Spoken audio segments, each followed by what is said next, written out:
1991, il est 6 heures, heure de Paris, soit minuit, heure de New York. L'ultimatum fixé par les Nations Unies à l'Irak expire maintenant.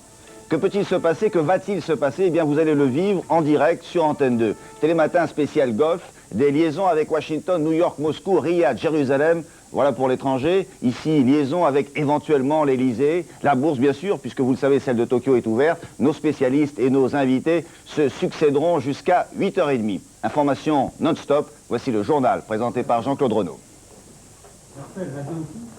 Bonjour. L'ultimatum fixé par l'ONU à l'Irak vient d'expirer. Il y a quelques secondes, William vous l'a dit, la porte de la paix s'est complètement refermée. La parole est maintenant aux armes.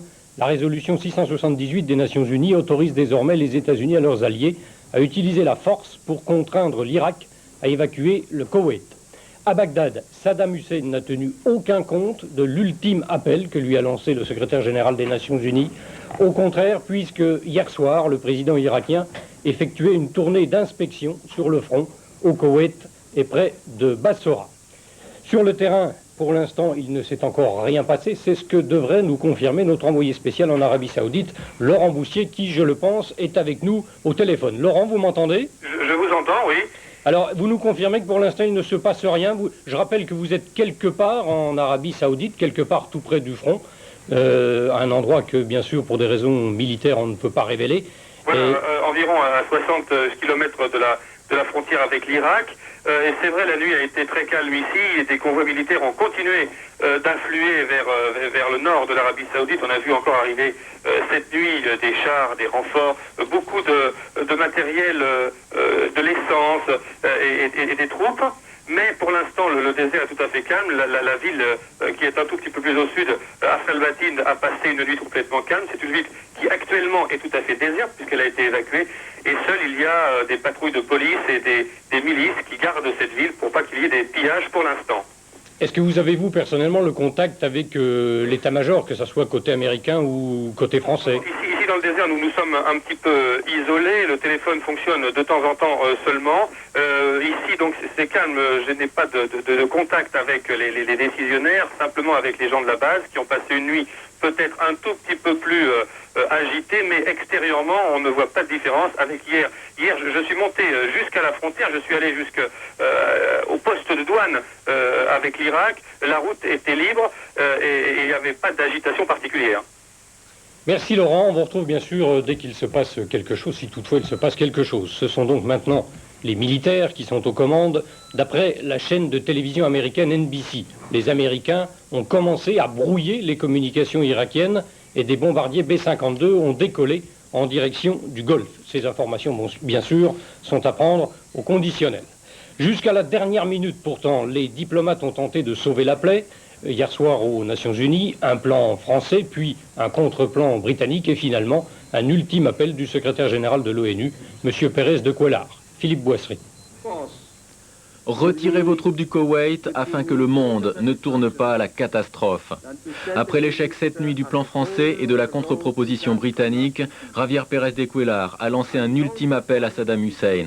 Un appel solennel dans lequel le secrétaire général des Nations Unies a offert des garanties à l'Irak en cas de retrait du Koweït, notamment un processus pour parvenir à la paix dans la région qui inclurait notamment la question palestinienne.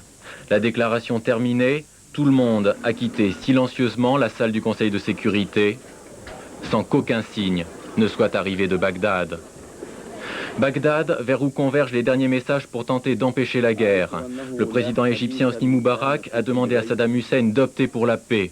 Un mot du président Saddam éviterait, selon lui, la catastrophe. Le roi Fahd d'Arabie Saoudite a appelé le président irakien à prendre une décision courageuse pour épargner les fusions de sang et sauvegarder les richesses de la nation arabe et islamique. Dans tout le monde arabe, on se prépare. Le roi Hussein de Jordanie a déployé ses armées pour empêcher tout passage sur son territoire. Au Maroc, Hassan II prévient déjà qu'il n'hésitera pas à décréter l'état de siège au moindre incident. Preuve que tout le monde craint que l'embrasement ne se limite pas seulement au golfe Persique.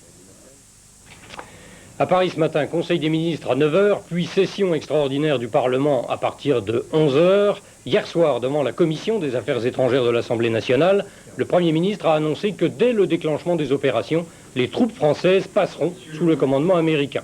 L'intervention française éventuelle dans le Golfe continue de susciter des remous au sein de la majorité, mais hier, à l'issue de son comité directeur, le Parti socialiste a décidé de soutenir le texte que le gouvernement présentera tout à l'heure au Parlement. Avant de passer brièvement au reste de l'actualité, un coup d'œil sur la une de vos journaux ce matin avec Anne Mourgue. Pour tous les quotidiens, l'attente est insupportable. Le Parisien, 6 heures, l'angoisse. Libération, la paix à l'agonie. Le Figaro, Golfe, la nuit la plus longue. Tous hésitent entre guerre et paix. Compromis difficile. Écrire sur ce qui n'est pas encore au moment de l'impression des journaux, la guerre. Sur ce qui sera peut-être dépassé quand ils seront en kiosque, la paix. Pour François, pas de photo des soldats en première page, mais celle d'un face-à-face, George Bush et Saddam Hussein. Un face-à-face de plus de 5 mois. Bientôt, l'un devrait être vainqueur, l'autre vaincu. Une question, à quel prix ? Au milieu de toutes ces angoisses, une seule condamnation, celle de l'humanité, qui en une phrase reprend sa position, celle de Jacques Prévert. Quelle connerie, la guerre. Toujours à l'étranger, Mikhail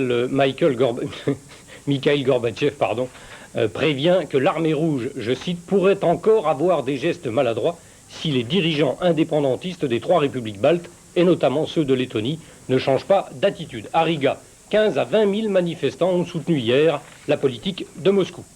On termine avec Ariane, une fusée très pacifique, celle-là. 41e lancement réussi, peu après minuit. Le lanceur européen a placé sur orbite 2 satellites de télécommunications.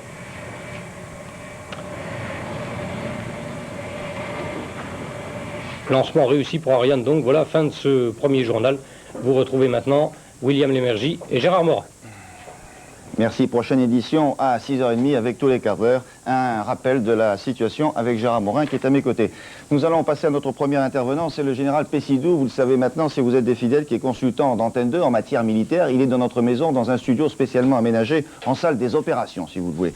Le général Pessidou est ancien commandant de la FATAC, ce qui veut dire la Force aérienne tactique. Mon général, vous m'entendez bien? Bonjour. Bonjour. Bien, alors, comment se présente le dispositif à l'heure qu'il est? Il faut rappeler qu'il est 6 heures de Paris, minuit donc à New York, et à peu près 8 heures du matin, c'est cela? 8h08 bientôt dans le Golfe. Alors on peut supposer que le dispositif irakien est en état de veille, espérons défensive permanente.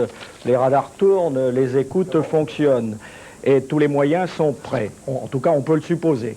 Du côté des coalisés, des alliés, vous avez devant vous le théâtre d'opération schématisé sur cette carte qui, je crois, est maintenant connue des téléspectateurs qui nous regardent. Un dispositif d'abord défensif qui couvre l'ensemble des forces déployées, navales, terrestres et aériennes. Mais surtout, et aujourd'hui on peut le dire, un dispositif à caractère offensif, prêt à entrer en action lorsque l'ordre en sera donné, et on peut supposer que ces ordres sont prêts, même si aujourd'hui, à l'heure où nous écoutons, on peut ne pas être sûr encore des premières informations qui ont pu être données. On peut en tout cas supposer que la guerre électronique a déjà commencé, c'est-à-dire l'écoute, le brouillage, la détection à partir des satellites. Et on peut dire aussi très vraisemblablement que tous les avions de combat d'assaut sont prêts à intervenir et les équipages étant probablement pas loin d'être prêts de décoller. En général, est-ce que quand vous dites brouillage, c'est valable pour les 2 parties, aussi bien pour les coalisés que pour les troupes irakiennes? Autrement dit, est-ce qu'ils disposent de matériel qui permettent de brouiller les troupes des coalisés, de brouiller les liaisons entre eux? Aujourd'hui, vous le savez, la guerre électronique est une composante essentielle de toute opération militaire. Et les Irakiens, comme les coalisés, ont vraisemblablement, on en est presque pratiquement sûr, des moyens de brouillage prêts à entrer en action, mais qui sont sans doute sans commune mesure avec le formidable dispositif de guerre électronique prêt du côté des coalisés, que ce soit sur terre, sur mer, dans les airs et aussi dans l'espace. En général, une question s'il vous plaît sur le commandement à propos du Golfe. On vient d'apprendre cette nuit que les troupes françaises basées dans le Golfe passeront immédiatement sous commandement américain dès le déclenchement des hostilités. C'est une confirmation un peu rapide. Est-ce que ça ne gêne pas les militaires, cette annonce? Je pense qu'il faut plutôt entendre passage sous contrôle opérationnel, c'est-à-dire au niveau de l'exécution. On peut être sûr que des plans sont prêts, qu'ils ont été soumis aux instances décisionnelles françaises jusqu'au plus haut niveau, et c'est à partir de ces plans que des missions seront confiées à nos troupes, et pour l'exécution sur le terrain, effectivement, il y aura contrôle opérationnel par la puissance qui dispose le plus de moyens sur la zone, c'est-à-dire les États-Unis d'Amérique. Bien, merci mon général, on vous retrouve d'ici quelques minutes. Gérard, maintenant, un rappel des faits depuis début août. Alors, on va voir un certain nombre de reportages, effectivement, dans cette édition spéciale. Pour commencer, rappeler que la crise du Golfe a commencé le 2 août, ça fait 5 mois et demi. Alban Mikosi nous retrace les grandes dates, les principaux points de repère depuis le 2 août. L'enjeu du conflit, c'est avant tout le pétrole qui donne au Koweït sa formidable richesse, une prospérité telle qu'elle entraîne la convoitise du puissant voisin, l'Irak, de Saddam Hussein. Ses revendications effacées, la dette de son pays est récupérée, la région de Roumeïla. Le 31 juillet, les Irakiens massent leurs soldats à la frontière, une pression inacceptable selon la délégation koweïtienne qui suspend les négociations de la dernière chance en Arabie Saoudite. Et le 2 août, tôt le matin, le monde se réveille, stupéfait. Bonjour, un seul titre à la une des journaux de Télématin. Les troupes irakiennes ont pénétré dans la nuit à l'intérieur du Koweït. Sur le terrain, l'armée irakienne met 3 heures pour se rendre maître de tout le pays. Très vite, le monde entier réagit. Le 6 août, l'ONU condamne et décrète un embargo sur le commerce avec l'Irak. À la tête de cette croisade internationale, le président américain George Bush. Il envoie des Marines patrouiller dans le Golfe pour faire appliquer l'embargo et prendre position en Arabie Saoudite. Mais la crise du Golfe consacre aussi l'éclatement du monde arabe. Hosni Moubarak, le président égyptien, condamne fermement l'Irak. Un palier supplémentaire est franchi fin août avec l'affaire des otages. Saddam Hussein n'hésite pas à se mettre en scène avec eux. Dispersés sur des sites stratégiques, ils servent à la fois de monnaie d'échange et de moyen de pression. Au fur et à mesure que la tension croît, leur situation devient plus difficile. Devant la réprobation internationale, le numéro 1 irakien finira par les libérer au compte-gouttes après 3 mois de tractation. Son objectif, créer une brèche dans le front de ses opposants, aura finalement échoué. Au contraire, l'ONU adoptera une résolution autorisant l'usage de la force pour le 15 janvier. Ce délai est donc expiré ce matin sans qu'officiellement une solution diplomatique soit en vue. Les deux camps sont prêts à la guerre. L'entrevue de la dernière chance entre Tarek Aziz et James Baker a échoué. Ces images prises il y a quelques nuits à Bagdad témoignent, la capitale irakienne se prépare à être invisible en cas d'alerte. Bien, alors justement, pourquoi la solution diplomatique n'a pas abouti? Avec nous, M. Alain Grèche, qui est journaliste, écrivain. Il a écrit un livre qui n'est pas encore publié, qui va sortir dans quelques temps. Ça s'appelle justement « Clé pour une guerre annoncée ». Monsieur Grèche, pourquoi est-ce que nous en sommes là aujourd'hui, c'est-à-dire au bord de cette guerre? Bon, je crois qu'il y a plusieurs raisons, évidemment. La première, c'est l'intransigeance de Saddam Hussein, qui est due d'abord au fait qu'il a été longtemps convaincu que les Américains ne mèneraient pas cette guerre, dans la mesure où il l'a dit à plusieurs reprises, les Américains ne peuvent pas payer le prix de 10 000 cercueils. Et ensuite, le fait qu'il pense pouvoir compter sur un appui très large dans le monde arabe. Et c'est cet appui très large dans le monde arabe qui, effectivement, pose problème et qui lui donne cette force extraordinaire. Mais cet appui très large lui est acquis ou c'est un appui qui n'est pas encore total? C'est un appui, en tous les cas, au niveau de la rue, comme on dit, au niveau de la plupart des peuples arabes. Et je crois qu'il est dû à une raison bien simple, c'est la question palestinienne et l'impression que Saddam Hussein est devenu le défenseur de la cause palestinienne. Vous pensez qu'il avait le temps, là, dans les 4-5 derniers jours, puisque là, il avait peut-être compris que les Américains étaient déterminés, il avait une solution possible, il ne l'a pas saisie, cette chance-là? Je crois qu'effectivement, il ne l'a pas saisie. Il y a eu les tentatives françaises de dernière minute, mais il faut aussi souligner qu'il y avait en face de lui l'intransigeance américaine, c'est-à-dire le refus absolu non seulement de lier la question palestinienne à la crise du Golfe, mais même d'envisager une solution de cette question palestinienne. Votre titre de livre, c'est Clé pour une guerre annoncée. Vous dites qu'un jour ou l'autre, elle devait arriver, cette guerre? Moi, j'en étais convaincu depuis longtemps. À partir du moment où les Américains ont déployé dans le Golfe 100 000, puis 200 000, puis 400 000 hommes, ils étaient, comme a dit le président Mitterrand, dans une logique de guerre. On ne pouvait pas imaginer qu'ils gardent ces 400 000 hommes pendant 1 an ou 2 ans. Donc ils ne pouvaient pas laisser le temps aux sanctions de donner leur effet. Et donc d'une certaine manière, ils avaient décidé d'aller à ce conflit. Et si on entre dans la guerre, la clé pour aller vers la paix, ce sera quoi? Ce sera forcément militaire ou c'est autre chose encore possible? Quelle que soit la solution, je veux dire, la victoire militaire des Alliés fait peu de doute. D'une manière ou d'une autre, il faudra résoudre les problèmes de la région, et en particulier le problème palestinien. Alors justement, dans la région et en Israël, qu'est-ce que vous pensez qu'il peut se passer dans les heures qui viennent? Autrement dit, ça va être très calme dans les territoires occupés en attendant le premier coup de feu, ou alors on peut craindre des mouvements là aussi? Je crois que les mouvements ont déjà commencé dans les territoires occupés à la suite de l'assassinat des différents dirigeants palestiniens à Abu Yad à Tunis. Il y a une situation évidemment maintenant de couvre-feu et de déploiement important de l'armée israélienne, mais je pense que la mobilisation palestinienne va continuer et qu'évidemment s'il y a des opérations militaires, on peut craindre des explosions. Merci beaucoup, on vous retrouve tout à l'heure. Il est maintenant 6h15, comme vous le voyez sur cette petite pendule qui vous est familière. Nous allons procéder maintenant, comme nous le ferons tous les quarts d'heure avec Gérard Morin, un petit rappel de l'actualité. Est-ce que la situation a évolué depuis tout à l'heure, 6h, que nous avons pris l'antenne? Oui, donc 16 janvier, 6h15, ça fait maintenant un quart d'heure que l'ultimatum de l'ONU a expiré. Rien à signaler pour le moment sur le plan militaire d'important. Selon des sources concordantes, selon la télévision américaine NBC notamment, les Américains pratiquent actuellement un brouillage des liaisons électroniques de la région, surtout pour l'Irak. Et puis des bombardiers B-52 américains auraient quitté la base de Diego Garcia au Nouveau-Mexique, donc en direction de la région. On signale enfin qu'à la Maison-Blanche, aucune activité particulière n'est notée pour l'instant. Voilà pour les principaux moments à définir maintenant. Bien, Gérard, la coalition, nous parlions avec notre invité de ses troupes en présence et avec le général Pessidou il y a un instant. Revoyons cela un peu en détail. Alors effectivement, une formidable coalition de 29 pays s'est mise en place face à l'Irak. Plus de 600 000 hommes au total. Les plus nombreux sont les Américains. François Corneille nous décrit ce dispositif. Dans le nord de l'Arabie Saoudite, plus de 1700 avions de combat américains, britanniques, français ou saoudiens sont prêts à bombarder les rampes de missiles, les bases aériennes et les défenses irakiennes au Koweït ou au cœur même de l'Irak.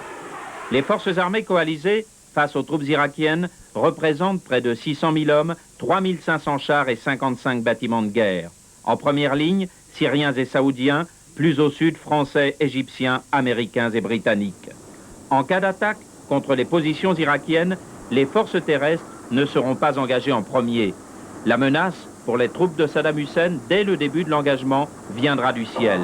Les avions les plus modernes, comme ce bombardier américain, indétectable par les radars, participeront à la première offensive avec des objectifs précis, les missiles Scud, pointés sur Israël ou l'Arabie Saoudite. Deuxième objectif, les défenses irakiennes. Ces raids massifs devrait permettre aux blindés de la force multinationale de percer les lignes de défense irakiennes. Sur les flancs du dispositif, les unités françaises, elles devraient être engagées en combat anti-char dans des opérations coup de poing. La mobilité, la puissance de feu et la rapidité sont les atouts majeurs de ces unités françaises entraînées à ce type de combat dans le cadre des missions de la force d'action rapide.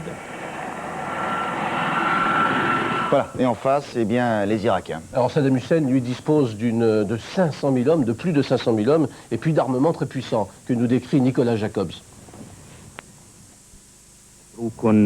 Il y a quelques jours, les forces irakiennes présentent leur dernier né, un Ilyushin 76, transformé en avion radar et présenté comme l'équivalent des AWACS américains. L'avion est soviétique, le radar français, mais adapté, transformé tous deux par les Irakiens. L'exemple même d'énormes moyens techniques, financiers et humains. Saddam Hussein privilégie son armée, il ne lui a jamais rien refusé. 55 divisions, dont les 6 divisions d'élite de la garde républicaine, 1 million d'hommes en uniforme, mais seuls les 500 000 actuellement massés aux frontières seraient opérationnels. À leur côté, les chars, 5500, tous d'origine soviétique. Le T-72, l'un des engins les plus redoutables, mais aussi les T-62, T-55, T-54, modernisés à coups de technologie occidentale. Mais ces unités sont peu mobiles, enterrées le plus souvent, donc vulnérables à un raid éclair. L'aviation, 650 avions de combat, des bombardiers Tupolev, des chasseurs Sukhoi, des MiG, en particulier 20 MiG-29, l'un des meilleurs chasseurs du monde, et une centaine de Mirage F-1, mais dont la moitié seulement serait en état. De plus, manque de pilotes, manque d'entraînement au combat et manque de pièces de rechange du fait de l'embargo.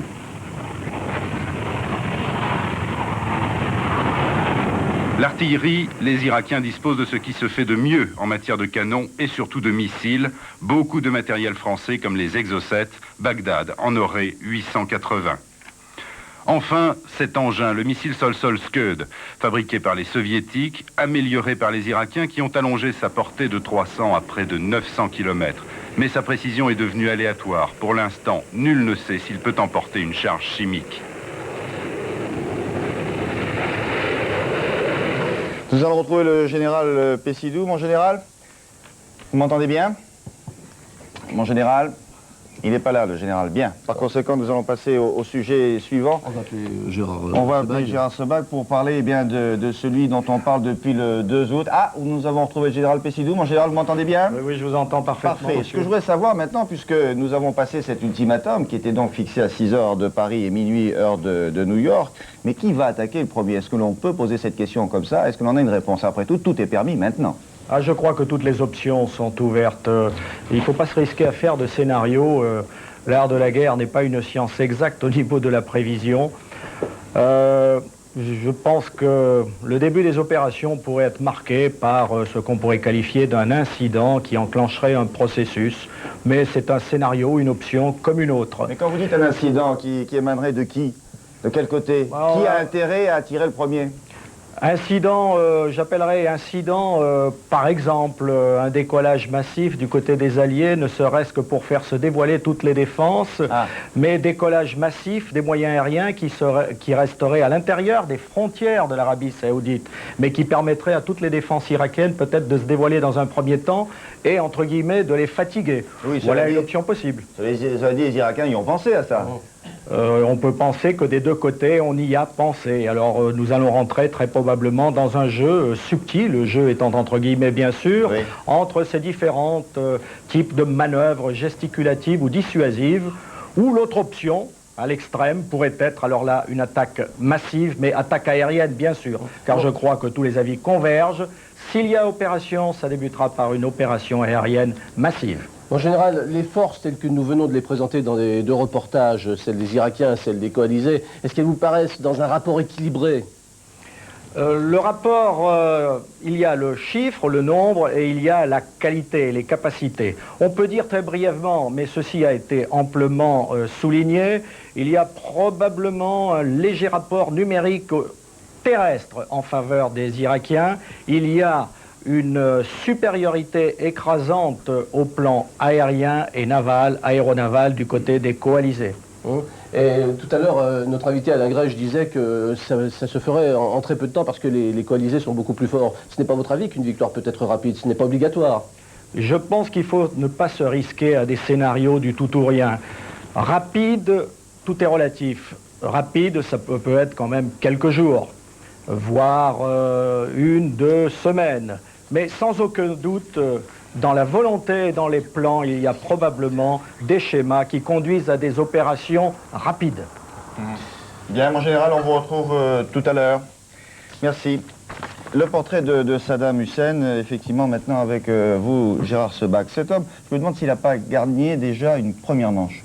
Absolument, je crois que cet homme a gagné une première manche car il a réussi à mobiliser, qu'on le veuille ou non, l'ensemble des peuples arabes, même si les dirigeants arabes, et notamment ceux de l'Égypte et de l'Arabie Saoudite, sont actuellement dans la coalition occidentale avec les Nations Unies. Il a réussi à mobiliser cette masse arabe qu'il, pour lui, Saddam Hussein, estime humiliée depuis un demi-siècle et même plus, depuis même l'Empire ottoman et la domination ottomane sur l'ensemble du monde arabe. Et c'est pour cela que pour essayer de comprendre cet homme, Saddam Hussein, il faut plonger dans son passé et tout d'abord savoir que dès la première heure, ça a été un authentique nationaliste arabe.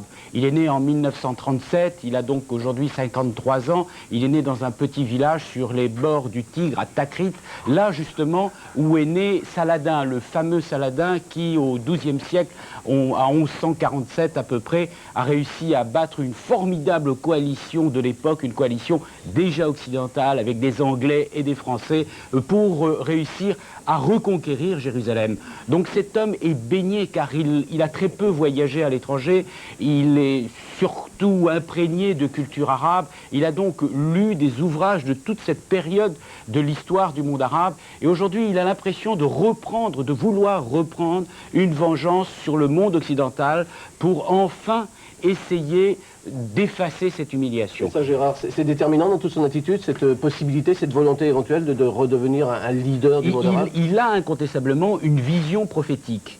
Ça, c'est quelque chose de certain.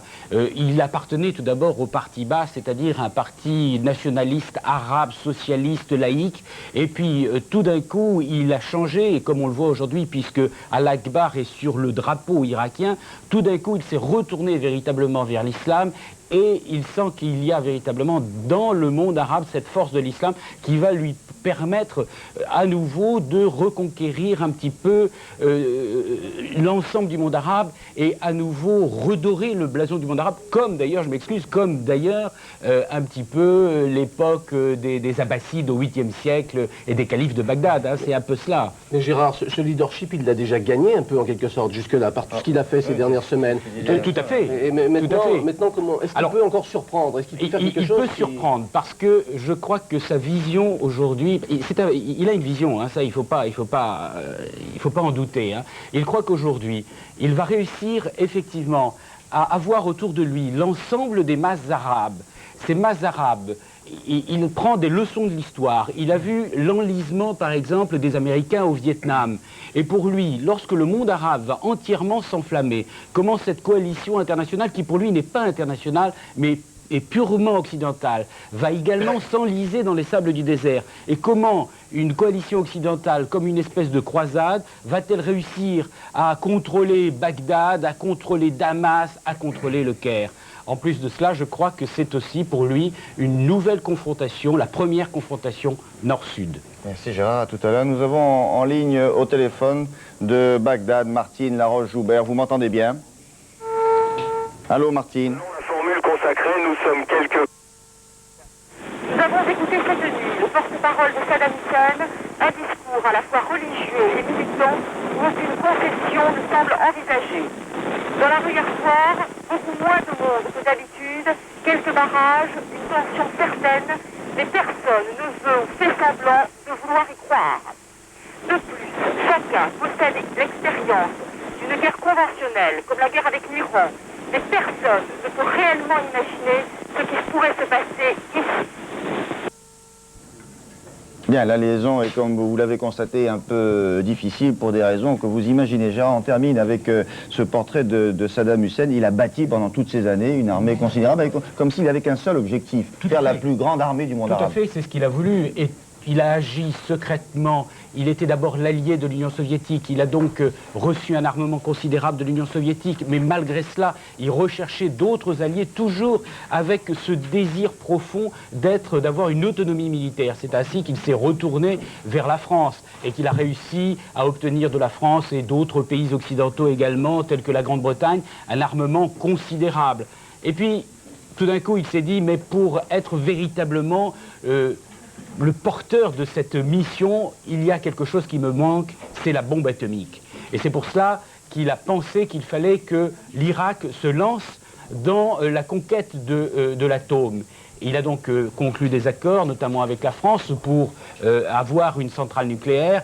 Et bon, pour l'instant, il n'a pas la bombe atomique, il n'y est pas encore arrivé, mais il lui faut 2 ans, 4 ans seulement, car les ingénieurs irakiens sont des ingénieurs extrêmement qualifiés, qui ont fait leurs études en France, en Grande-Bretagne et même aux États-Unis, et qui ont la capacité, effectivement, d'avoir l'arme atomique. On n'en est pas là encore pour l'instant, mais c'est toujours dans cet esprit et dans cette vision. Israël a aussi l'arme arme atomique, et ça, ou probablement. Probablement, ça, ils le parce savent. que c'est un des plus grands secrets Ouais. d'Israël, mais effectivement, la centrale nucléaire de Dimona, dans le Negev, est évidemment une centrale nucléaire qui produit les éléments indispensables à la bombe atomique. Il y a eu également des essais de missiles, notamment avec l'Afrique du Sud, il y a de cela quelques années, dit-on, pense-t-on, enfin, d'après certaines informations, où Israël aurait testé l'arme nucléaire. Est-ce que Saddam Hussein se dit, dès que les hostilités seront engagées, tous les coalisés arabes qui sont du côté des Occidentaux vont se retourner et seront de mon côté? Est-ce qu'il fait ce pari-là, bien sûr? Il fait absolument ce pari. Et alors,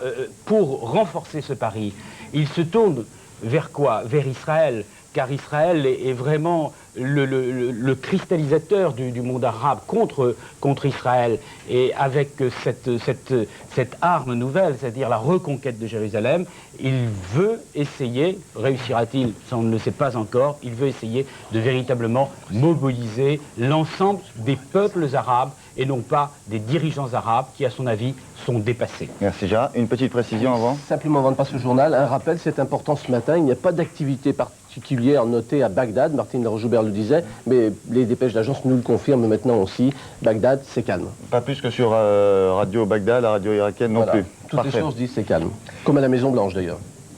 Madame, Monsieur, je salue ceux qui viennent de nous rejoindre. Nous sommes donc le mercredi 16 janvier 1991. Il est 6h30, heure de Paris, soit minuit 30, heure de New York. L'ultimatum fixé par les Nations Unies à l'Irak a expiré depuis maintenant une demi-heure. Que peut-il se passer? Que va-t-il se passer? Eh bien, nous le vivons ensemble avec vous, en direct sur Antenne 2. C'est un télématin spécial golf, avec des liaisons avec toutes les capitales étrangères. À Paris, bien sûr, nous serons éventuellement à l'Elysée, au cas où. Et nous vous parlerons aussi des bourses étrangères. Voici le journal de 6h30. Il est présenté par Jean-Claude Renaud. Bonjour, c'est Jean-Claude Alanic, mais c'est pas grave. Une demi-heure après l'expiration de l'ultimatum, les menaces de guerre se précisent dans le Golfe, mais pour l'instant, la seule information militaire de la nuit vient de Washington. Elle a été annoncée par la chaîne américaine NBC, qui affirme que les forces américaines ont commencé à brouiller les télécommunications irakiennes et que des B-52 ont quitté leur base de Diego Garcia dans l'océan Indien en direction du Golfe. Et puis, dans les pays du Golfe, justement, c'est pour l'instant l'attente. Il est 8h30 actuellement sur place. Et nous avons au téléphone Dominique Gerda qui se trouve à la frontière du Koweït et de l'Arabie Saoudite. Selon la formule consacrée, nous sommes quelque part dans le désert saoudien, non loin de la frontière du Koweït. Après une nuit glaciale, le jour vient de se lever. Vers 7h du matin, le bruit d'un obus fait trembler les murs et les vitres des maisons. Mais tout est calme dehors. Personne, à part nous, n'y prête la moindre attention. Ce sont en fait les Américains qui s'entraînent une heure encore avant la fin de l'ultimatum, comme pour mieux faire comprendre, si besoin était, aux Irakiens d'en face leur détermination. La guerre des nerfs a commencé depuis bien longtemps déjà.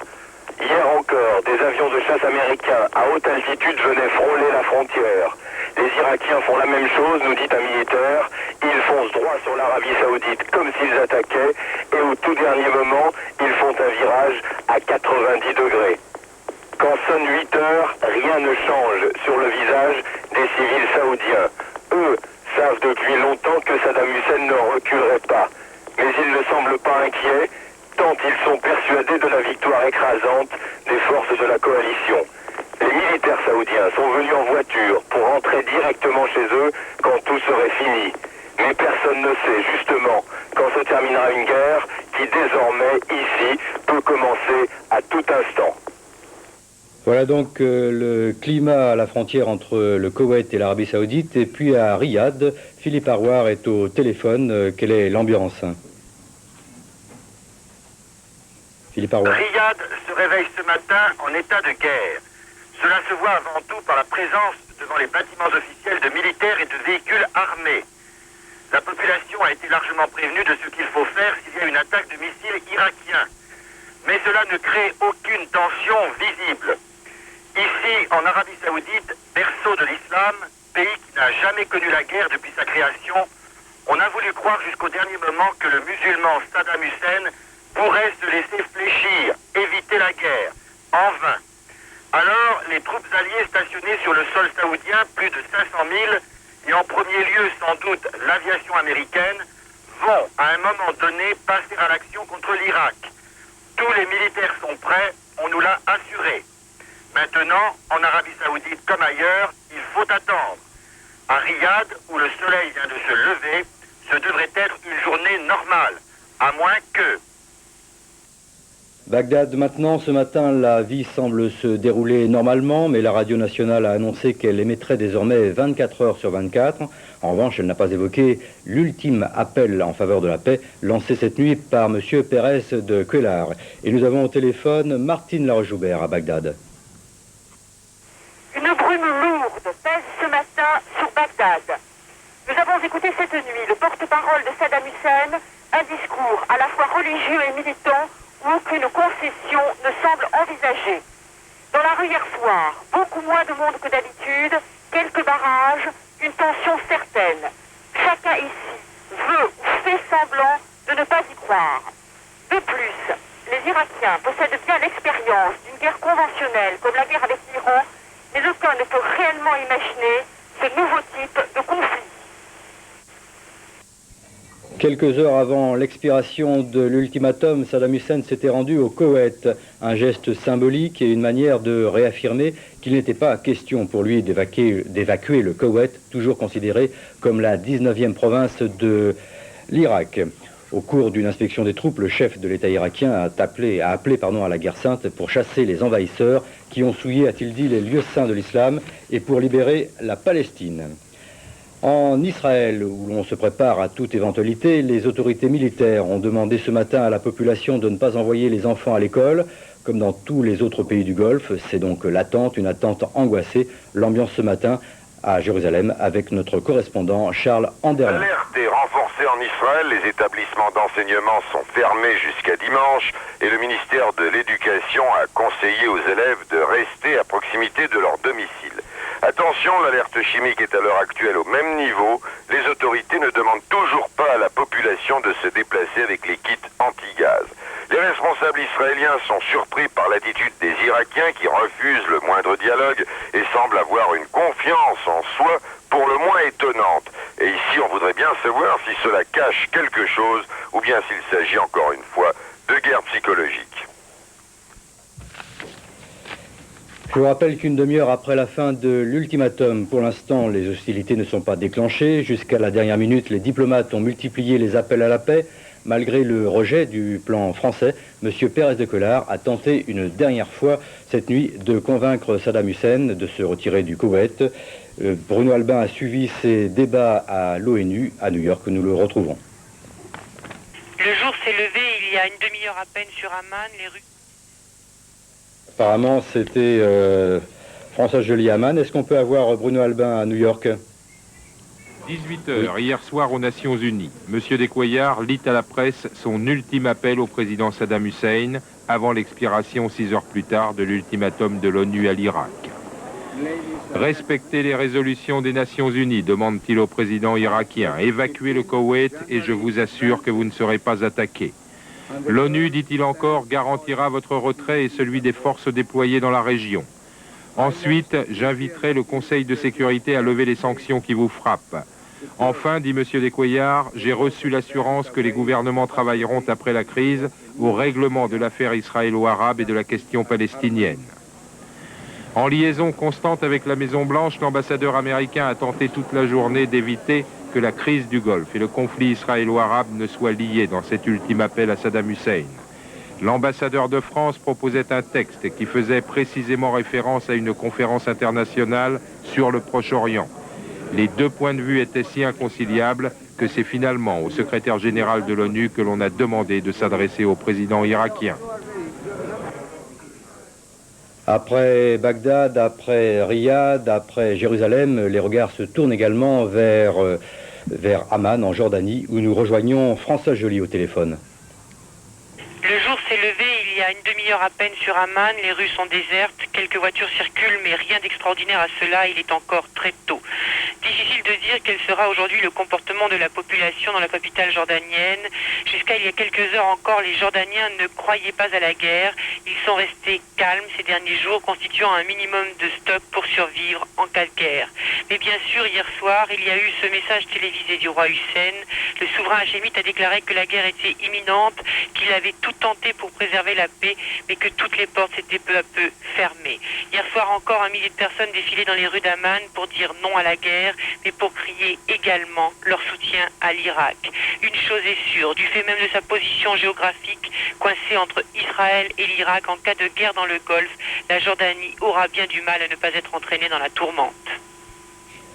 Je vous rappelle que ce matin, le Parlement français est convoqué en session extraordinaire à partir de 11 h. Et puis, naturellement, également ce matin, on va suivre avec attention les résultats boursiers.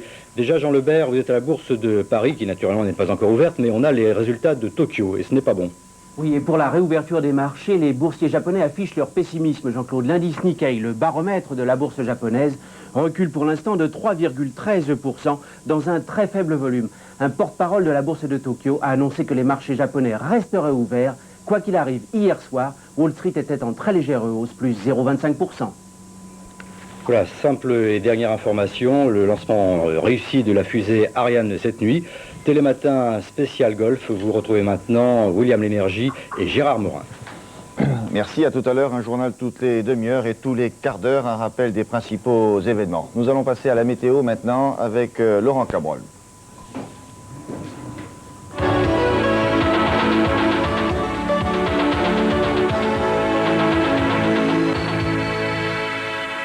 Oui, bonjour William, bonjour à tous. Effectivement, bien les conditions météo sont à peu près celles telles que nous les définitions hier soir, avec une enclave d'air doux dans un air très froid. L'air très froid, vous le constatez si vous n'avez pas encore ouvert les yeux, il se situe dans les régions de l'Est, c'était essentiellement en Alsace, en Lorraine et même en Bourgogne qui fait le plus froid ce matin. Moins 5 degrés à Strasbourg, moins 4 à Nancy et Metz, moins 4 ici à Dijon. Un petit degré à Paris intramuros, la gelée commence à se manifester en grande banlieue parisienne. Et vous le voyez, ces températures sont dans l'ensemble extrêmement proches de zéro, excepté dans le midi où déjà les nuages sont bien présents. En Corse, il y avait de la pluie ce matin à 4 h, 9 degrés dans la région de Nice et 7 degrés à Marseille. Voilà pour le temps qu'il fait, des brumes, des brouillards sur lesquels nous reviendrons tout au long de cette matinée puisqu'il risque d'être givrant en certaines contrées. Nous aurons l'occasion d'y revenir si vous prenez la route. Alors quel temps fera-t-il aujourd'hui? Eh bien c'est exactement ce que nous prévoyions avec Météo France dans la journée d'hier, à savoir cette enclave d'air doux, cette sorte de poche d'air doux qui s'infiltre sur la France et qui apportera donc de la pluie et peut-être même de la neige en pleine. Mais oui, de la neige en pleine dans toutes les régions qui bordent, c'est-à-dire l'Auvergne, l'Auvergne ici, le Limousin, le sud du Massif central, les Cévennes, le littoral méditerranéen, pas de neige, mais des pluies qui se manifesteront surtout sur le Languedoc et le Roussillon, avec des vents de sud-est qui souffleront. Ce sont des vents marins, vous êtes habitués dans ces régions, et à l'intérieur des terres, c'est un vent d'OTAN.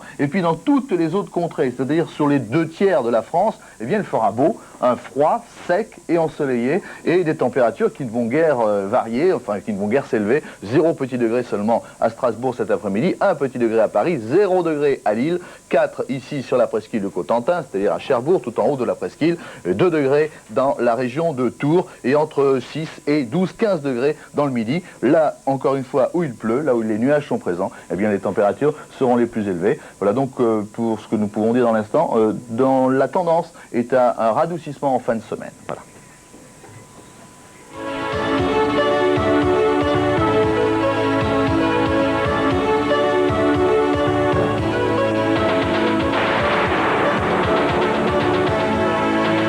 Nous allons retrouver maintenant un autre de nos invités, Michel Fouché, qui est politologue, directeur de l'Observatoire européen de géopolitique. Monsieur Fouché, vous êtes à Lyon, vous m'entendez bien? Bonjour. Bonjour. Alors, est-ce qu'il y a encore un ultime moyen pour éviter ce conflit qui, effectivement, il y avait un feu vert depuis ce matin à 6 h? Vous en voyez quelques-uns encore? Écoutez, je crois que les Nations Unies ont donné un délai de plus de 5 mois et demi. Il me semble aujourd'hui qu'on est arrivé à échéance. Je vois difficilement la possibilité d'une nouvelle initiative. Tout a été essayé, que ce soit par les États arabes, bien entendu par la France, dimanche dernier par le secrétaire des Nations Unies, qui est resté dans une salle d'attente à Bagdad pendant presque une journée. Je crois que désormais le choix est fait par l'Irak, malheureusement, d'aller vers une confrontation armée. Michel Fouché, est-ce que la guerre, si elle se déclenche, peut avoir une utilité politique ensuite? Sur quelle solution peut-elle aider à déboucher? Écoutez, je crois qu'on ne connaît jamais l'issue d'une guerre. C'est une certitude, les batailles sont toujours aléatoires. Et elle peut parfaitement se dérouler selon les plans préparée par le Pentagone et par la coalition, une guerre de quelques semaines, mais elle peut aussi connaître des dérapages pour toute une série de raisons, par exemple climatiques, et à ce moment-là, les conséquences sont beaucoup plus graves.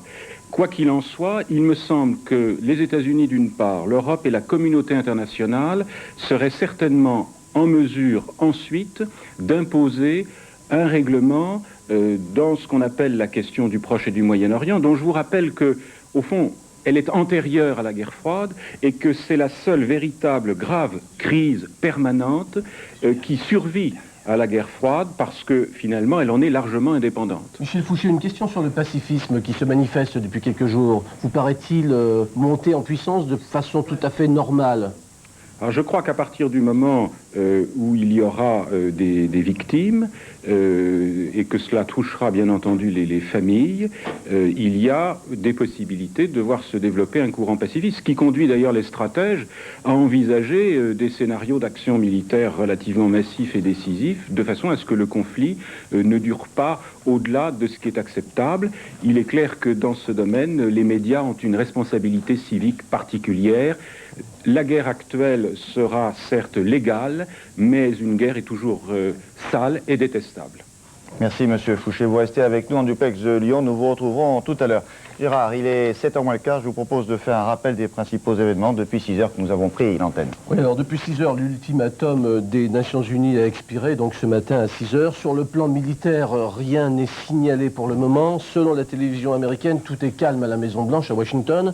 À Bagdad aussi, tout est calme, selon la radio irakienne qui émet 24 heures sur 24. Deux informations militaires intéressantes cependant. Les Américains ont brouillé les liaisons électroniques autour de l'Irak, un brouillage qui est souvent le signe précurseur d'une attaque.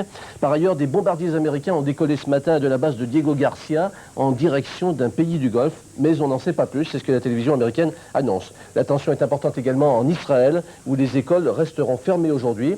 Et puis une conséquence financière également pour l'instant, Tokyo baisse de 3,1% à mi-séance ce matin. Voilà. Bien, merci Gérard. Alors on pourrait peut-être maintenant montrer quelques titres de la presse ce matin. Alors à la une du jour, je vous propose de voir en images la progression des quotidiens parisiens du matin qui vont du face-à-face des hommes jusqu'à la guerre. Le face-à-face, c'est Bush-Saddam Hussein, c'est la une de France Soir. 6 pages couleurs avec des cartes et beaucoup d'explications sur les moyens mis en œuvre. Le Parisien titre sur l'angoisse à 6h ce matin. La diplomatie a officiellement laissé la place au canon, dit le Parisien. Le Figaro parle aussi de la nuit la plus longue que le monde entier vient de vivre depuis longtemps. L'humanité continue son combat contre la guerre en affichant à la une le célèbre slogan de Jacques Prévert, « Quelle connerie la guerre ». Libération ne laisse plus de chance à la paix, elle est à l'agonie, dit Libé. 28 pages ce matin dans ce journal pour tout examiner sur le conflit possible. 2 journaux économiques maintenant, les Échos. Dans le Golfe, la diplomatie laisse la place aux armes. Ce journal explique aussi que l'embargo a fait sentir lentement ses effets sur l'Irak. Et la tribune de l'Expansion est claire, la parole est maintenant au canon. Je retiens en dernier l'image peut-être la plus sombre, la plus pessimiste, c'est la une du quotidien de Paris, avec ce char en profil et ce titre « Champ libre à la guerre ». Bien, dans cette édition non-stop, entre 6h et 8h30 sur Antenne 2, dans Télématin, nous recevrons un certain nombre de personnalités politiques qui se succéderont. Maxime Bremetz, membre du bureau politique du Parti communiste et puis responsable ou spécialiste de politique extérieure. Bien, vous le titrez ce matin, on le voit dans l'Humanité, quelle connerie la guerre. Gérard le rappelait il y a un instant, vous ne voterez pas tout à l'heure la déclaration de politique générale du gouvernement. Absolument pas, nous voterons contre la guerre. Je dirais que je suis un peu surpris de voir que des gens, les responsables politiques, envisagent sereinement la guerre. c'est-à-dire des centaines de milliers de morts, un désastre économique, un désastre écologique, et tout cela tranquillement, Vous avez l'impression sereinement. qu'ils le font sereinement Et je dis qu'hier, il y avait des propositions françaises qui correspondent à ce que nous demandons depuis des mois, un règlement politique qui passe par le retrait de l'Irak et en même temps par une conférence internationale Mais quand un sur les dictateur problèmes ne bouge pas. du Proche et du Moyen-Orient. Quand un Mais dictateur ne quand bouge pas. vous avez les États-Unis qui disent non, contre l'avis de 13 membres du Conseil de sécurité sur 15, contre l'avis du mouvement des non-alignés, contre l'avis de tous les États dans le monde, eh bien je dis que ça révèle précisément que les États-Unis, depuis le début, se moquent du Koweït et du peuple koweïti, mais qu'ils veulent la guerre pour leurs intérêts économiques, leurs intérêts politiques et leurs intérêts stratégiques. Eh bien je dis qu'il faut obliger, c'est une drôle de conception du droit international, qu'un seul État, avec l'appui de la Grande-Bretagne, puisse décider du sort de la paix ou de la guerre. Et c'est pourquoi je dis... Mais il faut croire que non, puisque ce plan dont vous disiez il y a un instant qu'il était plutôt bon, le plan français présenté il y a 48 heures, pourquoi il n'a pas été accepté alors? Parce que les États-Unis ont dit niet. Et eux, à eux seuls? On dit non. Eux seuls, eux, la Grande-Bretagne et Israël. Alors qu'il y a une solution politique à ce problème. Alors la question, je continue votre question, notre position à nous, c'est que nous disons que la France, dans ces conditions, n'a pas à s'intégrer dans cette guerre qui n'est pas la sienne.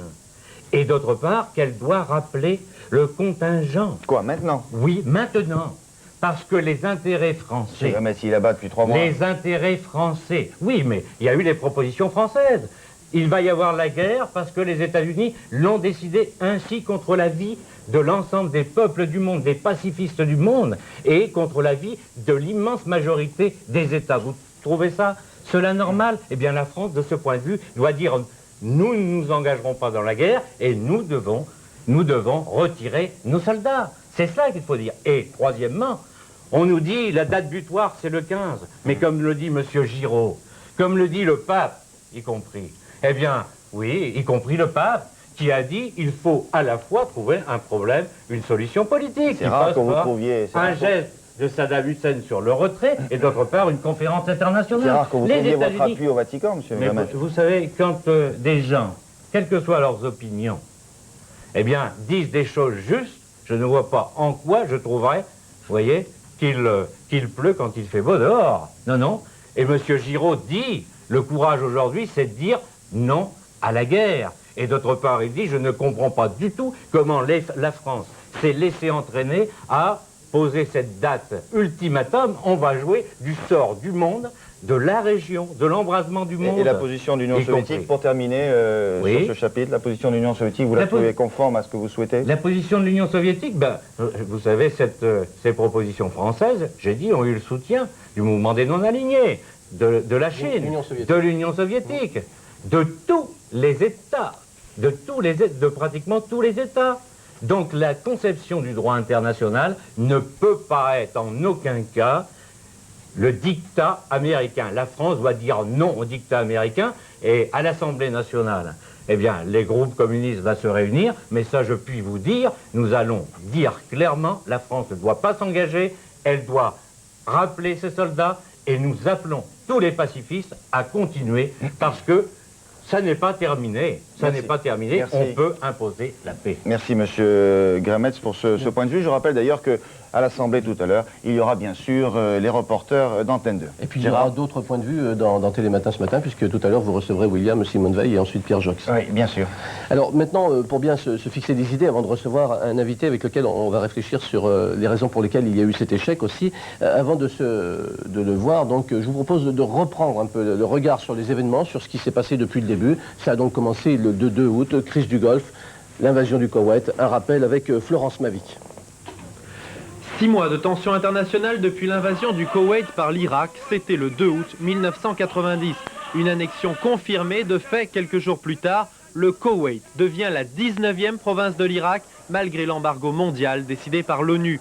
Les ressortissants étrangers sont pris en otage et dispersés sur des sites stratégiques partout dans le pays.